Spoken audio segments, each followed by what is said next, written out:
हाय friends, मैं doctor Balkrishna Kushwaha, consultant pulmonologist at United Institute of Medical Sciences Prayagraj.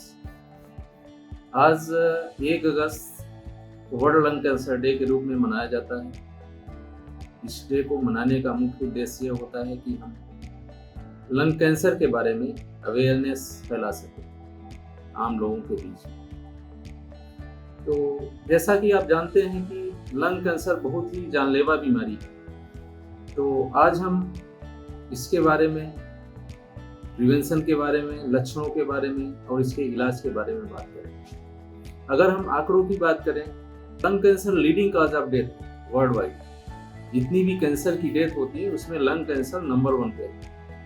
इसके अलावा जो भी कैंसर होता है उसमें भी लीडिंग कॉज ऑफ कैंसर है लंग कैंसर। तो सबसे पहले हम जानते हैं कि ये क्यों होता है, किन कारणों से होता है। तो जो सबसे प्रमुख कारण है वो टोबैको में भी जो टोबैको स्मोकिंग होती है वो सबसे प्रमुख कारण है लंग कैंसर का। लगभग 90% जो लंग कैंसर होता है वो टोबैको स्मोकिंग की वजह से होता है। इसके अलावा कुछ इंडस्ट्रियल पोल्यूटेंट्स हैं, जैसे एस्बेस्टस हो गया, रेडियम हो गया।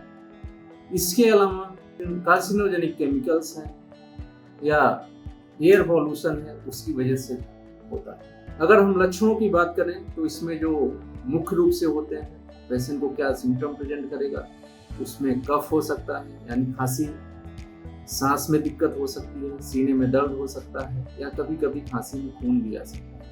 तो अगर ये लक्षण है और मरीज की उम्र ज़्यादा है, स्मोकिंग की हिस्ट्री है, तो लंग कैंसर होने की संभावना हो सकती है। तो उसके लिए हम करते क्या हैं, कैसे डायग्नोस करते हैं कि पेशेंट को लंग कैंसर, अगर किसी को लगता है कि लंग कैंसर हो सकता है तो कैसे हम डायग्नोस करते हैं। तो सबसे पहले हम एक्सरे कराते हैं। एक्सरे में हमें अगर लगता है कि कहीं तो कुछ मास टाइप का लेजन है या कुछ ओपेसिटी है, तो उसको कंफर्म करने के लिए हम सीटी स्कैन कराते हैं, तो और डिटेल में पता चलता है। उसके बाद अगर हमें लगता है कि हाँ लंग कैंसर जैसा लग रहा है पिक्चर, तो हम उसका बायोप्सी कराते हैं, एफएनएसी कराते हैं, जिससे कंफर्म होता है कि ये लंग कैंसर।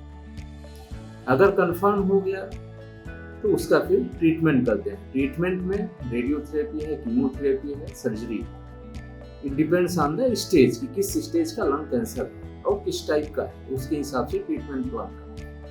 तो सबसे ध्यान देने वाली बात जो इसमें ये है कि हमें बचाव करना है, जिन कारणों से हो रहा है उससे बचना है। जैसे कि मुख्य रूप से मैंने बताया कि स्मोकिंग, तो धूम्रपान से हमें बचना है। जो भी धूम्रपान कर रहे हैं उनको धूम्रपान करने से रोकना है। अगर कोई कर भी रहा है तो पब्लिक प्लेस में ना करे, क्योंकि जो धूम्रपान करने वाले के साथ में रहते हैं, जो पैसिव स्मोकिंग के रूप में जिनके अंदर धुआं जाता है, उनको भी कैंसर होने का खतरा रहता है। तो बचाव करिए और स्वस्थ रहिए।